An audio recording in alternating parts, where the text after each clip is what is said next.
ever felt the sting of a last-minute cancellation? It's not just frustrating, it's revenue you'll never get back.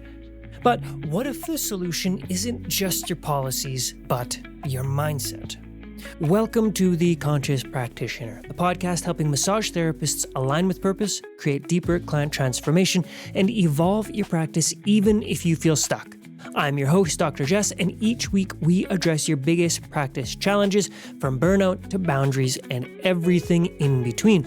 Together, we uncover the inner blind spots behind these outer struggles that, when mastered, transform you from a skilled practitioner to a truly impactful one. So in today's episode, you'll discover how to minimize last-minute cancellations and reclaim your schedule, why scarcity thinking might be the real culprit behind your challenges with cancellations, and actionable strategies to enforce boundaries with ease and, very importantly, confidence. So let's jump in.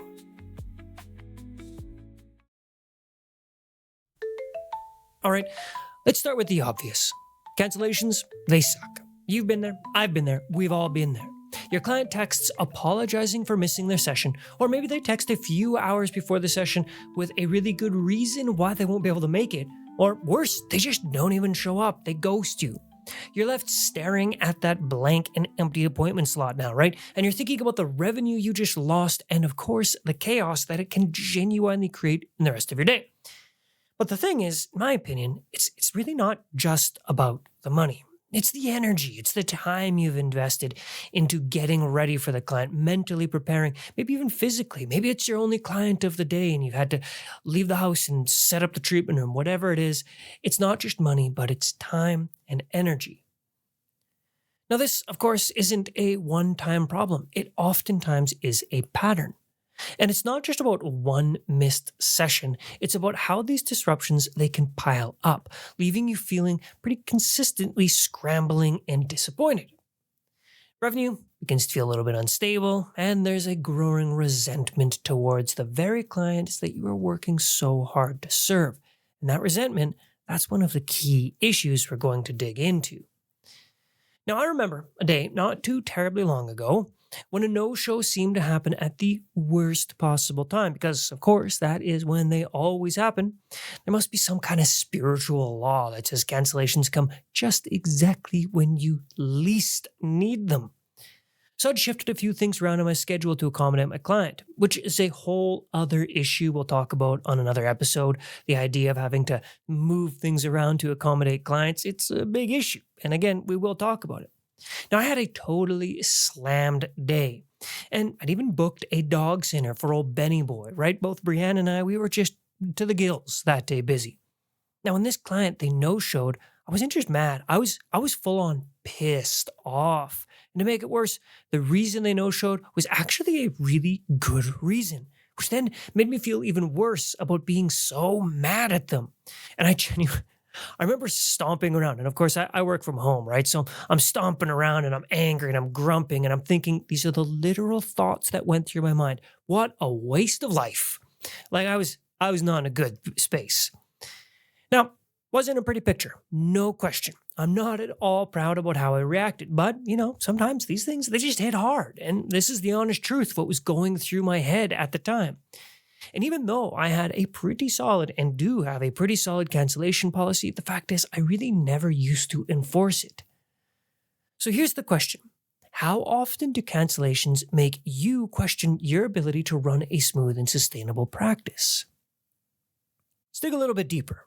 There's always something a little deeper, right? Because yes, while a cancellation policy might help, the real issue isn't just about what's on the paper. It's about what's going on in your head. And more importantly, what's beneath that. So here's the thing. Many of us operate from a scarcity mindset without even really realizing it. There's this nagging fear that if we enforce boundaries, like charging for last-minute cancellations, we'll lose those clients. Or maybe they just won't like us. And you know what? It makes sense. The thought alone can feel terrifying, doesn't it? But where exactly does this fear come from? Let's take this a layer deeper. It's oftentimes rooted in a belief that being flexible equals being successful, that prioritizing your client's needs at all costs proves your worth as a practitioner, quite frankly, maybe even a person. That accommodating everyone is ultimately a sign that you truly care. And that's one of the trickiest things about being a wellness practitioner of any sort, is we do really truly care. And oftentimes we put that value of caring for others above everything else, oftentimes to our own detriment. But here's the thing, and this might feel a little challenging to answer this question to yourself. Is that really true? Does accommodating everyone ultimately mean you really care? Or is this just a story you've been telling yourself for so long that it feels like fact? And by so long, oftentimes these things are rooted way, way back in childhood.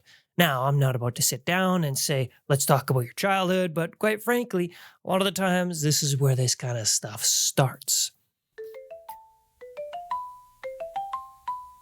Now, I want to introduce you to a principle that I call archaeology and architecture.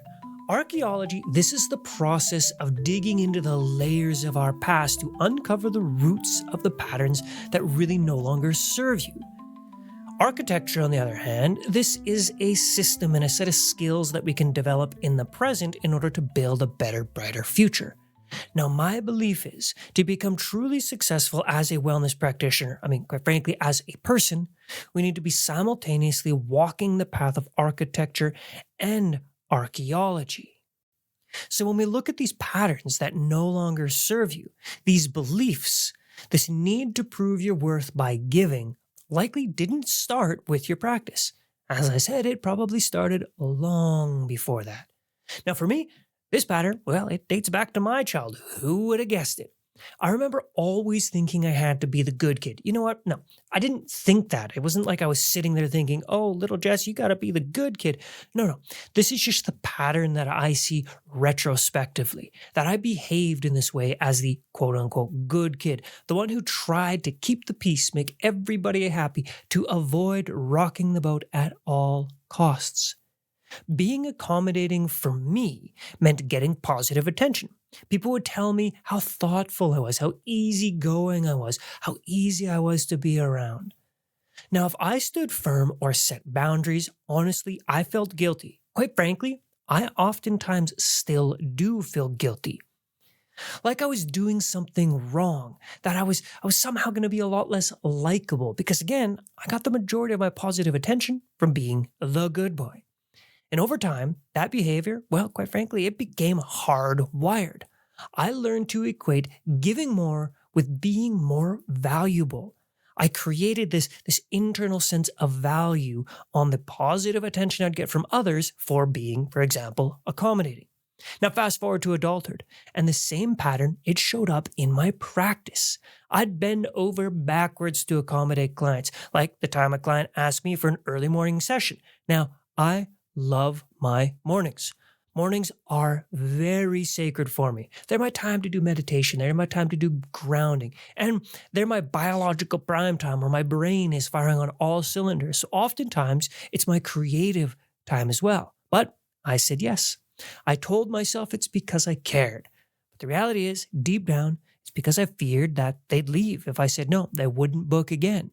And what did it cost me? Well, I felt drained. I felt irritable. I felt resentful, not just to them, but towards myself for saying yes when I meant no.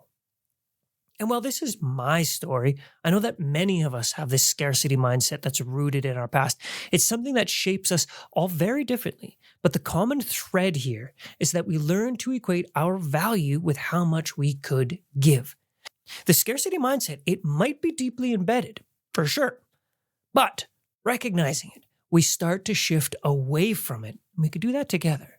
So here's the thing. This isn't just about one client or one cancellation. Again, it is the root of a pattern. If you learn as a child that your value comes from how much you can give, you'll keep overgiving until something breaks. You hit that burnout point. You hit that point of deep resentment. And that's part of what we need to address. So then, why does this matter? Because when operating from scarcity and over-accommodating, you undermine the very foundation of your practice. Again, it's not just cancellations. It's burnout, it's resentment, and it's a disconnection waiting to happen. So here are some questions for you to ponder. Where in your life have you been taught that giving more makes you more valuable, or at least makes you feel more valuable? And what would shift if you started seeing boundaries not as barriers, but as bridges to deeper respect for your time and energy? So then, how do we shift? First, let's reframe the problem. Cancellations aren't just revenue loss, they're mirrors reflecting how well your boundaries align with your values. Let me say that again. Cancellations show you where your boundaries need work. What if enforcing your policy didn't make you, quote, inflexible? What if it actually made you trustworthy, both to your clients and, very importantly, to yourself? Because when you honor your time, I promise you others will too. Now let's add some practical integration. When a client cancels last minute, instead of just panicking, ask yourself, what is this teaching me about my alignment with my policies and my priorities? How often do you treat your policies as negotiable because you're afraid of losing clients? And what might shift if you didn't?